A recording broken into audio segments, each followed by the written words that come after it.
Japan against Australia.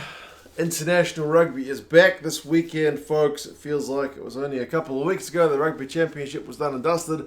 We're still waiting for the November test to get underway when that window opens. This one's outside of the test window, but we're not complaining about that. It is Japan hosting the Wallabies. We'll go through the the recent fixtures. There's not really many. The squads, some stats and predictions. You guys can let me know your thoughts on how this one might go down. It is the 10th ranked team in the world in Japan up against number 3, newly crowned number 3, if that's a crown. 4-2 in the Rugby Championship. The Wallabies on a pretty good run. We haven't seen a lot of Japan in 2021. They didn't play in 2020. They lost to the British and Irish Lions and to Ireland in their test matches. Was the first one even counted as a test? I forget. But they lost those two matches. They beat the Sunwolves in kind of a warm-up match. But we haven't seen a heck of a lot of Japan. So it's going to be quite pleasing to see them back. As I mentioned, the teams don't have a heck of a lot of recent history. 2017 being the most recent game, which is quite some time ago. That one was 63 points to 30. I actually had a look, I had a wee Google of what was going on at that time, and it was all about Reece Hodge was stepping up to play 10 for Michael Cheika's Wallabies. Quade Cooper was pretty much on the outer. They were like, this is the end of his Wallabies career because Hodge is going to be the man. Well, interestingly, both of those guys are still in the squad. So, some things change and some things apparently don't. But that day, Himeno and Leitch both scored tries for Japan. They are in the squad for this one as well. But I mean, some of the other guys who scored for the Aussies are long gone, the likes of Henry Spate and so on. So in terms of this squad, it's Inagaki, Sakate, and Ku for the Japanese front row. So that's the same front row that started against Ireland. That seems to be their kind of premier front row. Cornelsen and Moore is the lock-in duo. Cornelsen, I think he was the backup guy in both games earlier in the year because Van der Vault was the guy in front of him, but he is injured, so Cornelsen has to step up. Moore's a good guy. He gets through 80 minutes of work and tackles the house down, so kind of pleasing to see him. Gunter's going to get his debut at number 6. Aussie connection with him. Labuschagne is captain at 7 and Himeno is there at 8. So Michael Leitch drops down to the bench. Himeno didn't play against Ireland, but he did play against the Lions. Nagare is back at 9, which is good news. It does mean Saito, though, drops to the bench. He was the starting guy in the last game. Interestingly, also Matsuda is there at 10. We're kind of used to seeing Tamura at 10 for Japan. He's like the immovable object. He always starts at 10.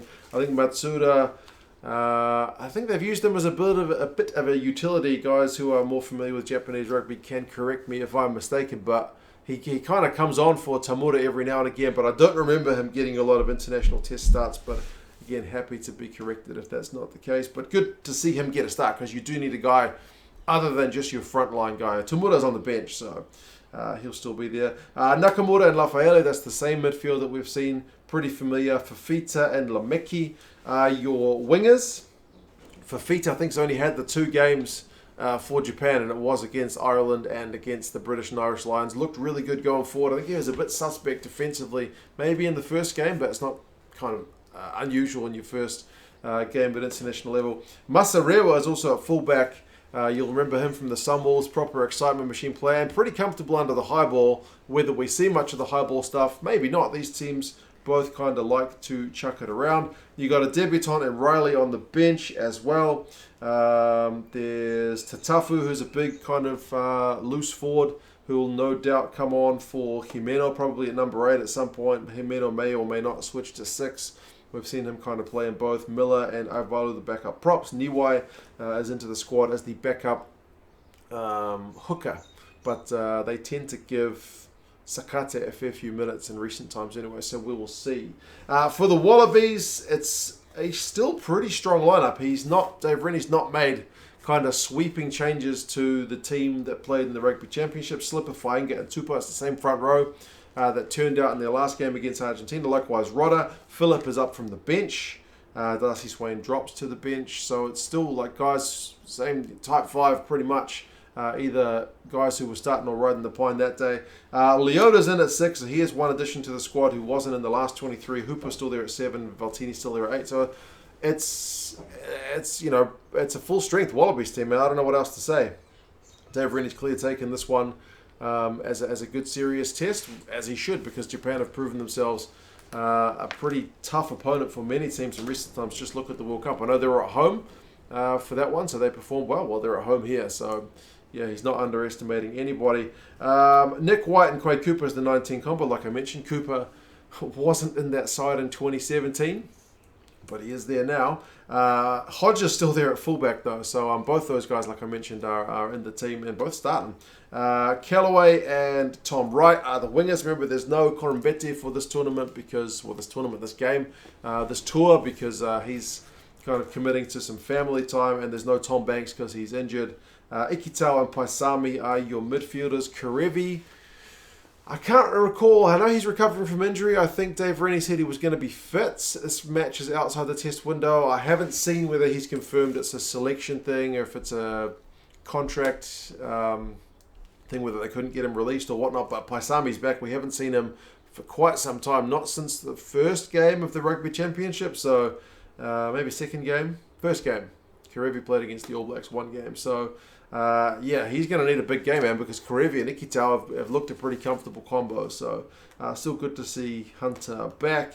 Replacements, McInerney will get his debut off the bench, which is good news for him because he's been around the Wallabies scene before but never been capped. Bell Alatoa is back, so that's good news as well. Samu, McDermott, O'Connor, and Pitaya. Where they play Pitaya from the bench will be an interesting one as well because they seem to want him to have a crack at fullback. So if he comes on, Hodgie may move or he may come on elsewhere. But I guess if they've got both those guys, they're both pretty versatile because Pitaya can go for the midfield and the outside backs. Likewise, Hodgie as well. Plus he's got 10 in the bank too. Yeah, man, both these teams like to play fun rugby. Like, they don't like a maul. These guys, if you look at all the international teams, they have some of the lowest rates of mauling it up. They don't, like, a couple of mauls a game. It's not really the thing they go to. Whether Australia switched that attack against Japan, I haven't seen the full weight and height stats. I'm assuming the Aussie pack is going to be a wee bit bigger because, Tupou in himself's a bit of a unit. So that will be an interesting one to watch if the Wallabies switch tackle, kind of stick to their guns. The Japanese love a passing game. They, like my dad always yells at the TV telling teams to spin it. Japanese love to spin it. They love a pass. They get the ball through the hands. That seems to be their thing to try and run teams off the park. So can they work their way around the Aussie pack is always going to be the question as well. It is on at 1:45 local time, so they'll make it an afternoon game in Australia. It's an even later game over here in New Zealand, but still nothing. It's like 5 o'clock maybe? 5:30? 5:45. But yeah, in the States it's on Flow Rugby, so I'll put a link down to Flow there, an affiliate, down in the description if you guys want to watch these games and the other autumn games. It's good. They've managed to secure the rights to many. I think it's Stan in Australia, Sky in New Zealand. I'm not actually sure about the UK broadcaster, unfortunately, folks, but someone let us know in the comments if they have found that one out. Rugby Forecast has got the Aussies by 12 points. The bookies over here in New Zealand have got the Aussies by 11 points. So they're saying it's going to be, is that comfortable? Decent victory for the Aussies without being anything kind of too drastic. They're not predicting a 63-30 scoreline. I guess things have changed since 2017.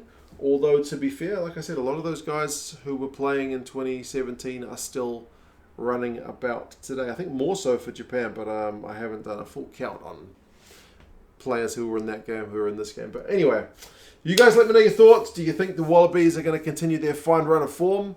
Do you think the Japanese, who've had a fair bit of time away from playing, will have done their homework and maybe have some surprises for Dave Rennie's guys? You guys let me know your thoughts, and yeah, I'll talk to you guys again soon. See you later.